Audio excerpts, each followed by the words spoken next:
student, the remaining part of transport and communications today points is world distribution of road. World distribution of road is very uneven. Road system is not developed up to the desired standards all over the world. The total motorable road length in the world is only about 15 million kilometer. The world total motorable road length is only 15 million kilometer, in which North America accounts for 33%, जिनमें से केवल north America continent में 33% part का single share आता है, अकेला हिस्सेदार के अंदर वो आता है.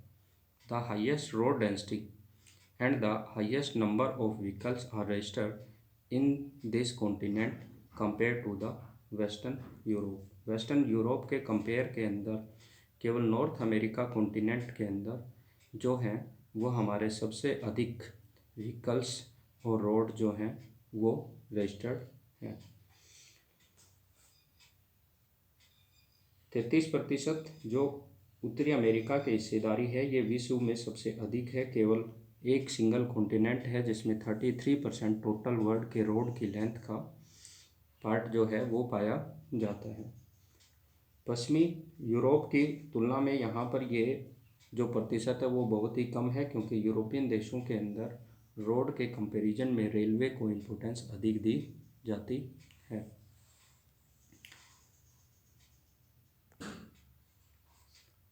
Road density. The length of road per 100 square kilometer of area is known as road density. The length of road per 100 kilometer are known as road density. प्रति 100 वर्ग किलोमीटर के अंदर जितनी रोड की लेंथ होती है उसे हम रोड डेंसिटी के नाम से जानते हैं.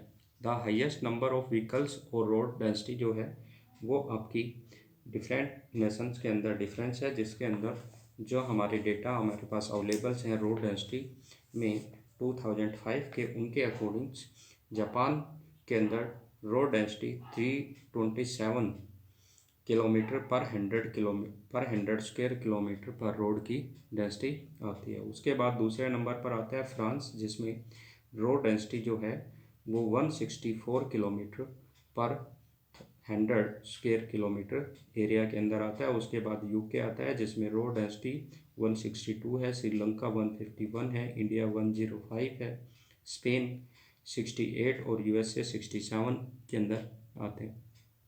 इसके बाद आता है आपका traffic flow.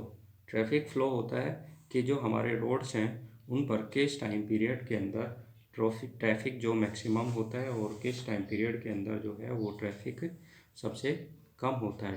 Traffic on road has increase dramatically in the recent year. पिछले कुछ वर्षों से सड़कों पर यातायात जो है वो बहुत ही तेज़ी से बढ़ रहा है. When the road network cannot cope with the demands of traffic. जबकि हमारे जो सड़क हैं वो इस यातायात को सहन नहीं कर पा रहे हैं, इनकी बढ़ती हुई मांग के अनुरूप विकसित नहीं हो पा रहे हैं. City roads suffer from chronic traffic congestion. जो हमारे नगरों की सड़कें हैं वो लंबे समय से ही सिकुड़ गई हैं, कंजक्शंस हो गए हैं, जिस पर ट्रैफिक जो लोड है उसको वो सहन नहीं कर पा रहे हैं. Peak high points and tough low points. जिस टाइम पीरियड पे रोड पर व्हीकल्स की जो नंबर्स होते हैं वो सबसे हाई होते हैं उस टाइम को हम पीक पॉइंट का नाम देते हैं. एंड लो पॉइंट जिस टाइम पीरियड में रोड पर मिनिमम व्हीकल्स होते हैं. A point when maximum vehicle on road is known as peak point. A time when vehicle is minimum on roads is known as low point of traffic flow can be seen on the road at the particular time of the day. For example, peak occurrings during the rush hour before the after work। Work से पहले जो हमारे office वगैरह लगते हैं उनसे पहले हमारा पीक पॉइंट्स होता है, सड़कों पर व्हीकल्स की संख्या सबसे अधिक होती है। और दूसरा पॉइंट जो होता है जब हमारे ऑफिस की छुट्टी होती है, ऑफिस ऑफ होते हैं, हमारे आफ्टर वर्क का पीरियड्स होता है, उस टाइम पीरियड में रोड पर व्हीकल सबसे अधिक होते हैं। Most of the city in the world have been facing the problem of conjunction.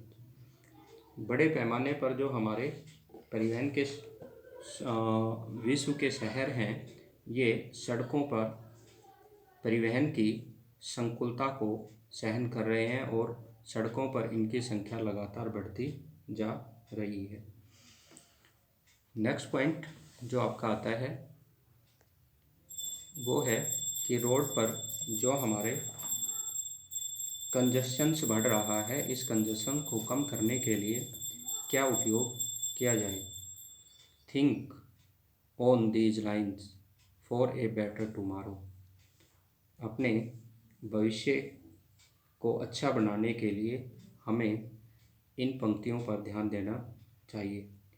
Urban transport solutions. Urban area के अंदर जो हमारे ट्रांसपोर्ट सिस्टम की डेंसिटी इंक्रीज हो रही है, उनका घनत्व बढ़ रहा है, उनको कम करने के लिए क्या स्टेप लेने चाहिए। इनके लिए हमें सबसे पहले हायर पार्किंग फ़ी, जो हमारे मेट्रोपॉलिटन सिटी हैं उन मेट्रोपॉलिटन सिटी में पार्किंग फ़ी को इंक्रीज़ कर देना चाहिए, जिससे जो हैं वो व्हीकल्स सिटी के अंदर कम एंट्री करेंगे और सिंगल पर्सन्स जो हैं वो अपने व्हीकल्स को अपने ऑफिस नहीं ले जाएंगे, व्हीकल्स को एक दूसरे के साथ जो हैं वो शेयर करेंगे। पार्किंग फ़ीस अधिक होने से सिटी के अंदर जो व्हीकल्स हैं वो कम एंट्री करेंगे। Mass rapid ट्रांसिस्ट। मास रैपिड ट्रांसिस्ट जो होते हैं वो सामूहिक रूप से तीव्र चलने वाले परिवहन के साधन होते हैं, जैसे मेट्रो रेल्स हैं, रैपिड रेल्स हैं। इस प्रकार से मेट्रो ट्रेन, रैपिड ट्रेन्स जो हैं ये मास रैपिड ट्रांसिस्ट सिस्टम्स होते हैं, जिनके थ्रू शॉर्ट टाइम में ही लॉन्ग डिस्टेंस को कवर कर देते हैं, जिससे हम जो हमारे पर्सनल व्हीकल्स होते हैं इनको कम यूटिलाइज करते हैं। Improve public bus service. Bus service वगैरह जो हैं इनको इम्प्रूव करें। एसी बस वगैरह जो हैं, फास्ट मूविंग बस हैं, उनको हम संचालित करके और हमारे अर्बन ट्रांसपोर्ट सिस्टम को इम्प्रूव कर सकते हैं। एक्सप्रेस वे जो लार्ज डिस्टेंस के एरिया होते हैं, डेस्टिनेशंस पॉइंट्स होते हैं, उन तक पहुंचने के लिए हमें एक्सप्रेस वे वगैरह का कंस्ट्रक्शंस करना चाहिए, जिससे कि हमारे नगरीय क्षेत्र के अंदर, अर्बन एरिया के अंदर ट्रांसपोर्ट सिस्टम्स जो है उसकी क्वालिटी इम्प्रूव हो और वो फास्टेस्ट हो। नेक्स्ट पॉइंट आपका जो आता है वो आता है highway. Highway are metal road connected distance place. महामार्ग दूरस्थ और लंबी दूरी के स्थानों को जोड़ने वाली पक्की सड़कें हैं, ये इनके करैक्टरिस्टिक्स हैं। हाईवे की 3 मार्क्स में ये क्वेश्चन पूछ सकते हैं, तो इसको आपको ध्यान में रखना है। They are constructed in a manner for the unobstructed vehicular movements. ये तीव्र परिवहन के संचालन के लिए इनका कंस्ट्रक्शंस किया जाता है, इनका निर्माण किया जाता है। As much these are 80 metre wides. ये हाईवे जो होते हैं ये लगभग 80 मीटर चौड़े होते हैं। विद सेपरेट ट्रैफिक लेन। इनके अंदर ट्रैफिक लेन अप और डाउन मीन्स आने और जाने की ट्रैफिक लेन जो होती हैं वो सेपरेट होती हैं, अलग अलग होती हैं। फास्ट ट्रैफिक के लिए इन पर bridge, flyover and dual carriageway, double जो दोहरे वाहन मार्ग हैं वो इनके ऊपर बनाए जाते हैं। Carriageway to facility uninterrupted traffic flow, जिससे किसी प्रकार की कोई बाधा उत्पन्न ना हो। In developed countries every city and port town is link through highway. Developed जो कंट्री हैं उनके अंदर एवरी जो मेट्रोपॉलिटन सिटी है, इंडस्ट्रियल सिटी है, कॉमर्शियल सिटी है, पोर्ट्स हैं, इंडस्ट्रियल रीजन्स हैं, एयरपोर्ट्स हैं और टूरिस्ट प्लेस जो हैं वो हाईवे के थ्रू कनेक्टेड रहते हैं। मीन्स ये आपकी 4 हाईवे की कैरेक्टरिस्टिक्स हैं, इनको आपको ध्यान में रखना है। ये 3 मार्क्स का इसमें पूछ सकते हैं। इसके बाद जो हमारे आते हैं हाईवे का डिस्ट्रीब्यूशन, मीन्स रोड का distribution in the world. World के अंदर रोड का डिस्ट्रीब्यूशन कहाँ पर अधिक है और कहाँ पर कम है। तो इसमें सबसे पहले हम पढ़ते हैं north America highway. North America के अंदर जो हाईवे हैं उनकी कंडीशंस क्या है, कितने ये हाईवे हैं, कितने इनकी डेंसिटी है और किस किस रीजन्स के ऊपर ये हाईवे मेन बने हुए हैं। इनमें सबसे पहला जो हमारा आता है वो आता है the north America highway density is high about 0.65 kilometre पर स्क्वायर किलोमीटर। मीन्स यहाँ पर नॉर्थ अमेरिका कॉन्टिनेंट के अंदर जो रोड की डेंसिटी है वो 0.65 किलोमीटर पर स्क्वायर किलोमीटर। 1 किलोमीटर में 0.65 किलोमीटर के रोड्स यहाँ पर बने हुए हैं, यानी कि पर 100 किलोमीटर के हिसाब से इनको लें तो ये आ जाते हैं 65 किलोमीटर पर 100 square kilometre area. Every place is with in 20 kilometre distance from the highway. North America में जो हाईवे बने हुए हैं उनमें एक हाईवे दूसरे हाईवे से 20 किलोमीटर के डिस्टेंस पर कंस्ट्रक्टेड है, बना हुआ। City located on the Pacific coast. जो शहर हमारे पैसिफिक कोस्ट के ऊपर बने हुए हैं, मीन्स नॉर्थ अमेरिका कॉन्टिनेंट के वेस्टर्न पार्ट पर बने हुए हैं, are well connected with those of the Atlantic coast east. वो अच्छे से हाईवे के थ्रू अटलांटिक कोस्ट पर बने हुए जो सिटी हैं उनसे कनेक्टेड हैं।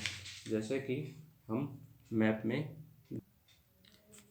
में आप देख सकते हैं कि जो यूएसए के पैसिफिक ओशियंस के साइड के अंदर जो सिटी हैं उनको रोड के थ्रू जो है वो ईस्टर्न साइड यूएसए के जो अटलांटिक ओशियंस की कोस्टल एरिया पर बनी हुई सिटी हैं वहाँ से इनको रोड के थ्रू वेल कनेक्टेड किया गया। जो इम्पोर्टेंट हाईवे हैं वो हम इम्पोर्टेंट हाईवे जो हैं वो likewise the city of Canada in the north are linked with those of Mexico in the south. The important highway, the Trans-Canadian Highway, link Vancouver in British Columbia west coast to Saint John City in the Newfoundland east coast. Map के अंदर ये देखिए आपको दिखा रहे हैं कि इसके अंदर ये देखिए आप कि यहाँ पर जो आपका वैंकूवर सिटी जो आपके वेस्ट कोस्ट पर है, ये हाईवे यहाँ से आता है आपका ट्रांस कैनेडियन हाईवे, और ये trans Canadian highway saint John city से कनेक्टेड कर रहा है। मीन्स कॉन्टिनेंट के ईस्टर्न पार्ट को हाईवे वेस्टर्न पार्ट से कनेक्टिविटी प्रोवाइड कर रहे हैं। इसी प्रकार से नेक्स्ट जो हाईवे है ये आपका आता है the Alaskan highway, link Edmonton Canada to Anchorage Alaska. Alaska को एंकरेज तक ये जोड़ता है। जो आपके अलास्का हाईवे है जो कनाडा के एडमटन को एंकरेज अलास्का से जोड़ता है। तो ये मैप में आप देखिए ये अलास्का का एंकरेज रीजन्स है जिसको हाईवे के थ्रू जो है वो कनाडा के एमस्टन से जोड़ रहा है। ये आपका पूरा हाईवे जो है ये इसके अंदर आता है। नेक्स्ट हाईवे जो आता है ये आता है pan American highway, a large portion of which has been constructed. इसका एक बड़ा भाग है वो बन करके तैयार हो गया। Will be connected the country of the south America, central America and USA Canada. USA और कनाडा को ये आपस में जोड़ते हैं। ये जो आपका पैन अमेरिकन हाईवे है वो साउथ अमेरिका कॉन्टिनेंट के अंदर, मैप में देखिए आपके इस पॉइंट से, यहाँ से ये स्टार्ट होता है और साउथ अमेरिका कॉन्टिनेंट के वेस्टर्न पार्ट कोस्टल एरिया के साथ साथ ये चल करके सेंट्रल अमेरिका जो पनामा सिटी है वहाँ पर ये जाता है। पनामा सिटी से ये मैक्सिको सिटी तक पहुँचता है और मैक्सिको सिटी से ये कनाडा के एडमंटन तक को ट्रांसपोर्ट फैसिलिटी प्रोवाइड कर रहा है। इसमें कुछ पार्ट जो कंस्ट्रक्टेड हो चुका है जबकि कुछ जो है वो बचा हुआ है। ये जो है वो नॉर्थ अमेरिका और साउथ अमेरिका को कनेक्टेड करने वाला पैन अमेरिकन हाईवे है। तो इन तीनों हाईवे के नाम जो हैं वो आपको अच्छे से ध्यान रखना है। सबसे पहला ट्रांस कैनेडियन हाईवे जो Vancouver in British Columbia regions को जो है वो सेंट जॉन सिटी न्यूफाउंडलैंड से जोड़ता है। दूसरा जो है वो आता है आपका Alaska highway link Edmonton Canada to Anchorage Alaska. ये 1 मार्क्स के जो ऑब्जेक्टिव क्वेश्चंस हैं उनके अंदर इनके पॉइंट्स हैं, ये आपसे पूछ सकते हैं। नेक्स्ट आता है आपका pan American highway. Pan American highway जो हैं ये आपके नॉर्थ अमेरिका, सेंट्रल अमेरिका और साउथ अमेरिका को कनेक्टिविटी प्रोवाइड करते हैं। इसके बाद आता है आपका ऑस्ट्रेलिया हाईवे। ऑस्ट्रेलिया के जो हाईवे हैं इनके अंदर सबसे पहला जो हाईवे आता है वो आता है ट्रांस कॉन्टिनेंटल सेटवर्ड हाईवे जो डार्विन को मेलबोर्न से कनेक्टिविटी प्रोवाइड करवाता है, जिनके बीच में ये टेनिन क्रीक और एलिस स्प्रिंग के 2 मेन इम्पोर्टेंट रीजन्स हैं, स्टेशन जो हैं, सिटी जो हैं वो इसके अंदर आते हैं। मैप में ये दिखाया गया है। ये सबसे ऊपर जो है ये आपका डार्विन है जो डार्विन से एलिस स्प्रिंग को जोड़ता है। उसके बाद एडिलेड को ये जोड़ता है और एडिलेड से ये साउथ के अंदर ऑस्ट्रेलिया के अंदर आकर के मेलबोर्न से ये कनेक्टिविटी प्रोवाइड करवा रहा है। तो ये ऑस्ट्रेलिया का एक मेन हाईवे है जो ऑस्ट्रेलिया के नॉर्दर्न पार्ट को सदर्न पार्ट से कनेक्टिविटी देता है।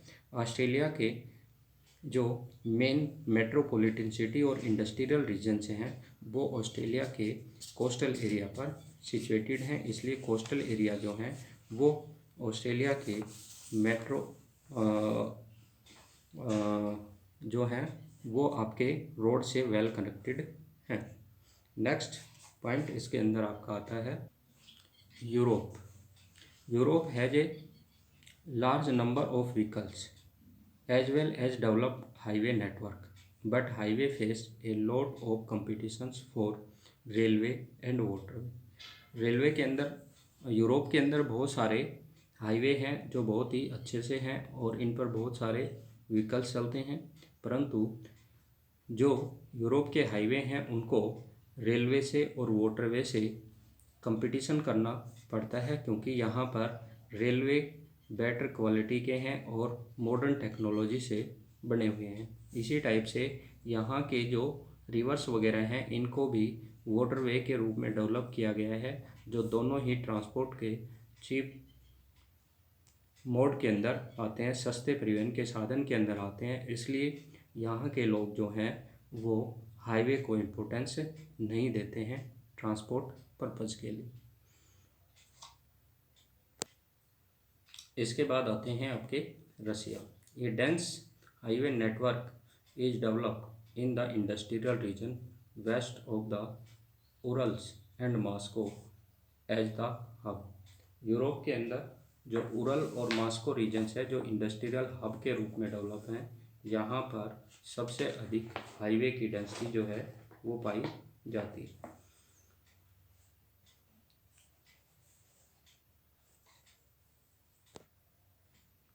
रूस में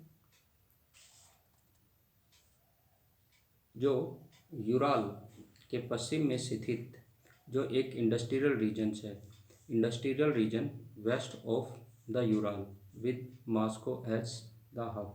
पश्चिम में जो औद्योगिक प्रदेश है जो महामार्गों का सबसे अत्यधिक सघन जाल जो है वो बनाया हुआ है और जिसका सेंटर पॉइंट जो है वो मॉस्को आता है।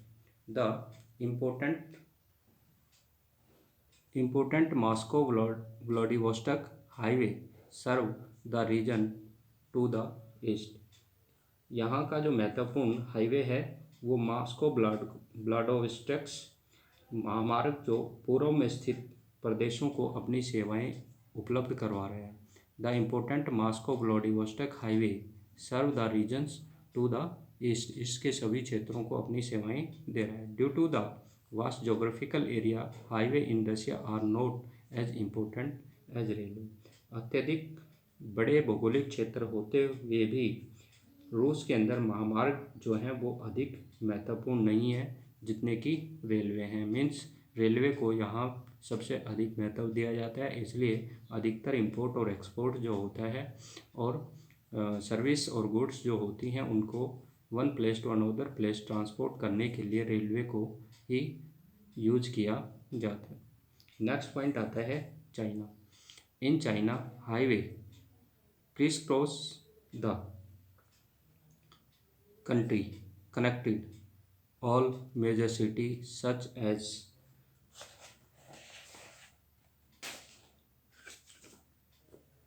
Sanso near Vietnam border, Shanghai central China, Guangzhou south and Beijing north. A new highway link Chengdu with Lhasa in Tibet। China के अंदर भी इस प्रकार के जो रोड हैं, हाईवे जो हैं वो बने हुए हैं। चीन में प्रमुख नगरों को जोड़ने के लिए जो है वो क्रिस क्रॉस करते हुए मीन्स जो हैं वो एक दूसरे को बीच में से काटते हुए जो रोड हैं वो बनाए हुए हैं। ये जो हैं ये आपके सांसो जो वियतनाम बॉर्डर के पास है, इसको संघाई से कनेक्टिविटी दे रहा है जो सेंट्रल चाइना के अंदर है, ग्वांगझो जो साउथ के अंदर है, बीजिंग जो नॉर्थ के अंदर है, इनको आपस में कनेक्टिविटी प्रोवाइड करवाए जा रही है with highways. A new highway link Chengdu with Lhasa in Tibet. Tibet के अंदर भी जो है वो रोड बनाए गए हैं जो एक नया हाईवे है जिसको हम मैप पर देख सकते हैं। इसमें जो हम देख रहे हैं मॉस्को से व्लादिवोस्टोक तक जो रोड जाता है उस नेशनल हाईवे का ये मैप के अंदर दिखाया गया है जो आपके मंगोलिया बॉर्डर के साथ साथ तजाकिस्तान बॉर्डर के साथ साथ जो है वो जाता है। इसमें मॉस्को जो है ये आपका यहाँ से स्टार्ट होता है, उसके बाद उफा आता है, उफा के बाद इसके अंदर इरकुट्स्क रीजन्स आते हैं, उसके बाद इसमें चीता रीजन्स आता है और उसके बाद ये व्लादिवोस्टोक तक पहुँच जाता है। ये एक हाईवे है जो आपको रशिया का बना हुआ। उसके बाद जो चाइना है, चाइना का जो हाईवे है उसके अंदर आप देखते हैं जो है वो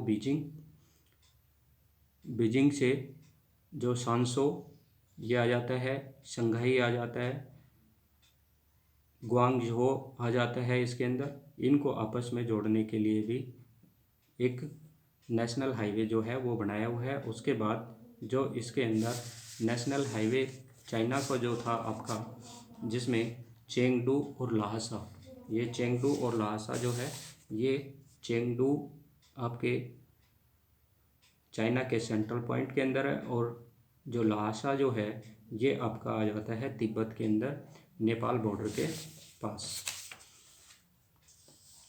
इन इंडिया के अंदर there are many highways link the major towns and city.